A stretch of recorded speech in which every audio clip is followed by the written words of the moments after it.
Singer Frank Ocean pointed massive support from the R&B and hip-hop community after describing publicly a romantic encounter with another man. Chris Farley, he's the Wall Street Journal editor of blogs here. He is also overseeing our Speakeasy cultural blog. Fair to say you've been entrenched in the entertainment business reporting for most of your career. I've been embedded in the entertainment industry. I'm here from the trenches to report back to you. Let's talk about this young man, 24 years old, Frank Ocean.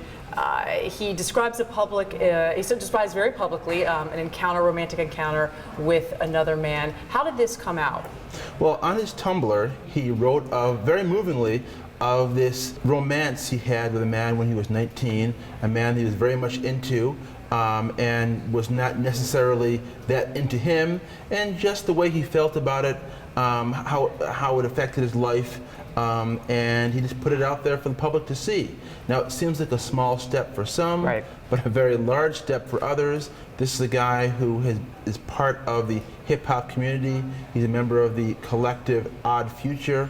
He's a singer in his own right. He's sung the hooks for songs featuring Jay-Z and Kanye West. He's written songs for Justin Bieber and Beyonce and others. For someone so young, he's done quite a bit. 24 years old. He's really out there. He really is the go-to guy if you want to have an R&B hook that people care about and think about and really have some connection to. And he did this in advance of this new album of his, Channel Orange, coming out. There's a new album that's out right now on iTunes in advance. It'll be out in other stores soon, called Channel Orange, and the critics who've heard it just say it's terrific. I've listened to it. It really is something that's something special. It's a new voice in R&B and hip-hop, someone who's saying things in a different way than other people are saying them, and also utilizing lyrics and hooks in a way that really marks him as something that's distinct.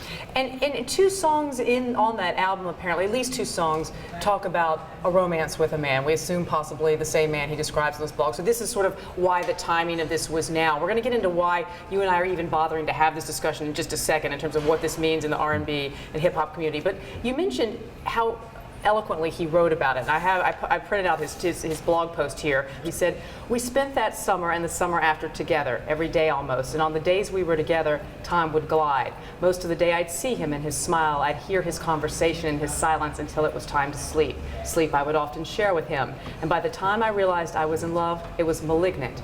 It was hopeless. There was no escaping, no negotiating with the feeling, no choice. It was my first love, and it changed my life." Yeah, and he doesn't put a label on it. Right. It's not about him coming out to reveal this. It's about him sharing with his fans this encounter, this romance he had when he was 19 years old. And it's very poetic. I mean, I feel like you can feel your heart clench. It doesn't matter if this was with a woman, with a man. I mean, it is beautifully written, and his lyrics are beautifully written. There are critics who say, did he time this, cynics, did he time this, this blog post with his new album to get attention?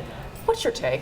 Well, obviously today, 21st century publicity style is to use your own personal life to leverage whatever it is you're releasing, whether you're a Kardashian or some other kind of reality star. This post seems so moving and so well written and so heartfelt.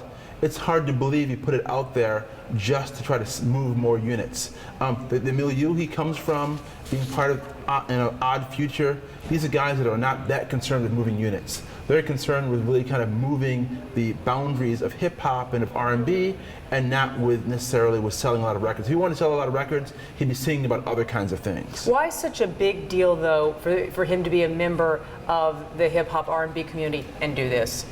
Well, I think that the perception out there is that the hip-hop community has been very homophobic in the past. And we all remember the controversy surrounding Eminem and some of his lyrics where he used words that used a lot of words that we can't use here to describe people who are gay or transgender. And then he had the kind of makeup call where he went on the Grammys and he performed with Elton John and sort of all was forgiven and people sort of moved on. But there was a general awareness put out there that you shouldn't do this in hip hop. There's no reason to do this. It's not part of the culture. Why use those kinds of words? And so I think that's why this is another big step. And Russell Simmons called it a big step for hip-hop. Tweeted his support. He said, a big day for hip-hop. It's a day that'll define who we really are, how compassionate will we be, how loving can we be. Right. And so far, every star that I've seen tweeting about this or talking about this has been very, very positive towards Frank Ocean. Now the big story will be, will it sell? I've noticed on Amazon his album is top 10 right now in terms of sales. It's released on iTunes already. We'll have to keep monitoring to see whether his sales really are in line with the kind of talent that he has. You don't see a lot of people making posts like this and being sort of out front, at least you know, in the R&B and hip hop community, about being in a same-sex relationship. I wonder if you think what he's doing, given his popularity with so many people, you know, the question becomes, with every person who does this, does it inspire someone else, to be honest? It probably does. But you know, there are not a whole lot of people who have taken this step. Sometimes it seems like there's this avalanche of people who are coming out and saying, me too, I'm a performer and I'm gay and I want to put this out there and inspire the next, you know, woman or man out there. But it's not the case. I mean, after Adam Lambert and Elton John, who was on American Idol, Adam Lambert. There's a real drop-off in the number of people who stood up and said, you know, listen, you know, they're gay, or, you know, I've been in a same-sex relationship. That hasn't happened yet. But he didn't do that here. All he said was, I loved another man, and he left it at that. He didn't put a label on. He didn't say I'm bisexual. He didn't say I'm gay. He just said I loved another man, and he moved on. You know, there's sort of a difference. There's a difference there. It's a subtle difference there. I think that's absolutely true. But in the sort of the locker room fraternity of pop culture, even that step is something special. It's something different. Breaks ground for the next person to sort of declare, okay, this is where I'm coming from. Right. And what I mean by that is almost like maybe he doesn't put a label on it. Maybe he doesn't, and it doesn't matter to him. He doesn't want to, want to say I am X or Y. I just want to be me. I just want to be Frank Ocean. I can love who I want to love. Right. You know, there's something to that, because in hip hop, in pop music in general, there's a love of mystery. You don't want to give people everything in terms of what you're about. You look at someone like Luther Vandross. When he was alive, there were a lot of rumors circulating about him, never answered by him. He never really wanted to address that in the way that a lot of his fans wanted. Books afterwards, after his death, said things about him.